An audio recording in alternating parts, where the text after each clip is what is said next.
Escola Bíblica, lição 9. As histórias e as poesias falam ao coração. Estou aflitíssimo, textual, desculpe.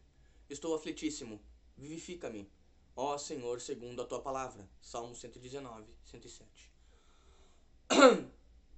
Verdade prática. Os livros históricos e poéticos mostram a soberania e a sabedoria divina. O relato dessas verdades produz fé e esperança em todos os corações. Deuteronômio 6, do 20 ao 25, Salmo 119, do 105 ao 108.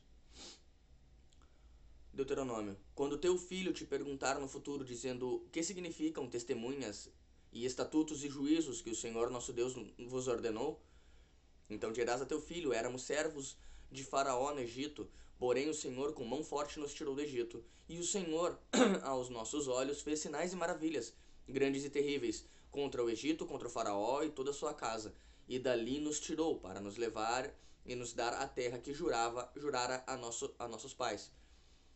E o Senhor nos ordenou que cumpríssemos todos esses estatutos, que temêssemos ao Senhor nosso Deus, para o nosso perpétuo bem, para nos guardar em vida como no dia de hoje. E será para nós justiça quando tivermos cuidado de cumprir todos esses mandamentos perante o Senhor nosso Deus, como nos tem ordenado. Salmo 119. Lâmpada para os meus pés é a tua palavra, e luz para o meu caminho. Jurei e eu cumprirei e guardarei os teus justos juízos. Estou aflitíssimo, vivifica-me, ó Senhor, segundo a tua palavra. Aceita, eu te rogo, as oferendas voluntárias da minha boca, ó Senhor. Ensina-me os teus juízos. A Bíblia faz uso de gêneros literários para expressar a revelação divina, para contar as histórias do povo de Deus. Os livros históricos servem à literatura chamada de narrativa. Os livros poéticos e de sabedoria recorrem ao texto lírico com o propósito de despertar sentimentos. Em vista disso, na lição de hoje, estudaremos as experiências e as instruções relatadas nesses livros cuja mensagem fortalece os nossos corações.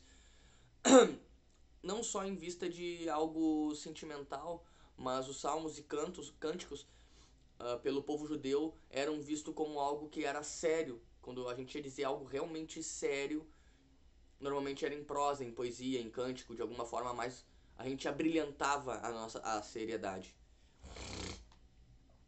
Após a morte de Moisés, Deus chamou Josué para liderar o povo na conquista da Terra Prometida. As gerações seguintes, para assegurar a herança, disputaram o espaço com outras nações. Os registros dessa experiência com Deus e da posse da terra são chamados de livros históricos. São um total de 12 volumes que retratam a história de Israel desde a entrada em Canaã, cerca de 1400 a.C., até o tempo de Esdras e Neemias, cerca de 400 a.C. Este período, Israel experimentou a providência, a proteção, o juízo divino. Esses relatos demonstram que Deus controla o curso da história. Depois de Josué, os juízes governaram Israel até o profeta Samuel. São cerca de 400 anos a história, com a atuação de 12 líderes. Nessa época, não havia rei em Israel e cada um andava como queria. Por essa razão, a nação entrou em declínio espiritual e fez o que parecia mal aos olhos do Senhor. Como resultado, os israelitas foram subjugados pelas nações vizinhas. Apesar disso, mediante o arrependimento do povo de Deus, levantava libertadores para resgatar Israel da opressão. Essas histórias apontam para a fidelidade e a misericórdia divinas. Por volta do ano 1050 a.C., Deus constituiu Saul como rei em Israel, porém Saul fracassou. Então Davi foi escolhido, recebeu a promessa de um reino que não teria fim. Salomão lhe sucedeu. Após sua morte, o reino se dividiu, Israel do norte e Judá do sul. Ambos os reinos rebelaram-se contra Deus e foram para o exílio em 722 a.C. Israel foi conquistado pelos assírios.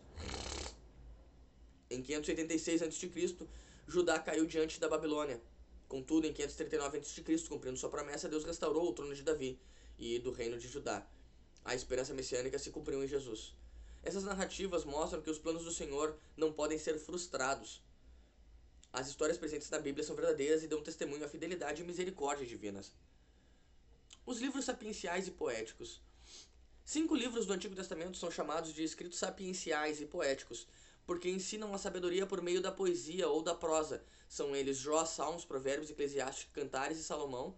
Eclesiastes foi escrito quase todo em prosa, e os outros livros foram redigidos em sua maioria de forma de poesia de modo geral.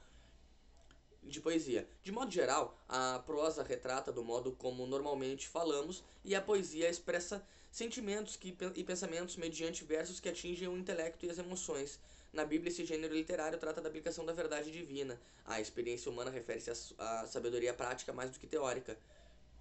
O tema de Eclesiastes está na frase "é tudo vaidade", indicando a efemeridade da vida humana. Por isso, ao final, o autor declara que o sentido da vida é teme a Deus e guarde seus mandamentos.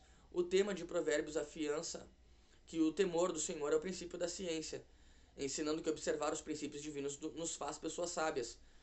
Portanto, ao concluir, o escritor enfatiza que uma pessoa temente a Deus é digna de ser honrada. O tema de Jó é o sofrimento, mostrando que a dor não é racional e que é preciso sempre confiar no Senhor. Salmos em hebraico significa louvor e sinaliza que a mensagem principal do livro é o louvor, oração e adoração. Também é um livro de instrução, porque nos mostra como servir a Deus e ainda fala profeticamente acerca do Messias. Nesses aspectos, considera-se como verso-chave o Salmo 29:2. Dai ao Senhor a glória devida ao seu nome, adorai o Senhor na beleza da sua santidade. O livro de Cantares ilustra o compromisso, a intimidade e o amor que deve existir no casamento.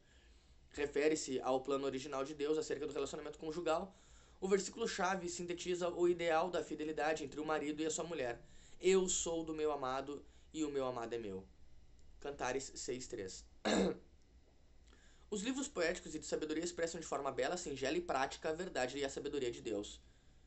A Bíblia descreve o que Deus fez na vida das pessoas por meio delas. Por exemplo, Deus conduziu Josué na travessia do Jordão.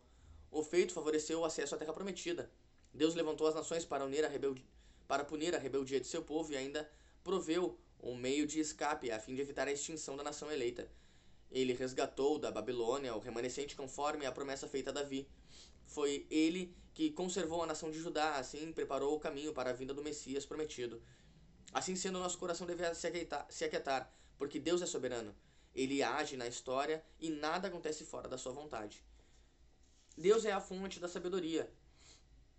E o propósito da sabedoria é agradar a Deus.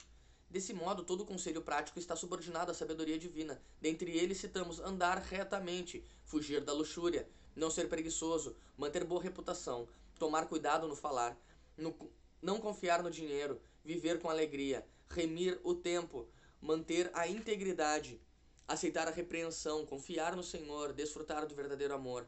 No entanto, essas ações não devem ser observadas de forma legalista. Elas devem ser o resultado do toque divino no coração humano. Os salmos possuem a peculiaridade de expressar as mais profundas emoções do coração humano, tais como medo, angústia, tristeza, força, segurança e alegria. Também refletem o ideal divino da espiritualidade e adoração. Entre outros retratos da vida espiritual, destacam-se o coração que confia, o coração contrito, o coração que glorifica, o coração agradecido, o coração arrependido, a fim de manter a verdadeira adoração em todas as circunstâncias da vida. O salmista descreveu a conduta por ele adotada. Escondi a tua palavra no meu coração para eu não pecar contra ti. Os sentimentos do coração estão impressos na história, na poesia da Bíblia e nos ensinam a respeito da verdadeira adoração. A nossa conclusão é que a experiência do povo de Deus, a conquista e posse da terra prometida, aponta para a soberania divina. O texto bíblico, em prosa e poesia, revela a sabedoria divina que deve ser aplicada em nosso viver diário. Essa mensagem alegra nosso coração, serve de bom remédio, conserva saudável o nosso espírito, alma e corpo. Isso é Provérbios 17:22. Vou dar mais uma encorpada nesse ensino, citando aqui. O livro de Salmos é uma coletânea de poesia hebraica inspirada pelo Espírito Santo. Descreve a adoração e as exigências espirituais do povo de Deus no Antigo Testamento. É a parte mais íntima e pessoal deste testamento, pois nos mostra como era o coração dos fiéis naquele tempo e a sua comunhão com Deus. Nos livros históricos da Bíblia, Deus fala acerca do homem. Nos livros proféticos, Deus fala ao homem. E nos Salmos, o homem fala a Deus. A alma do crente pode ser comparada a um órgão cujo executor é Deus nos Salmos.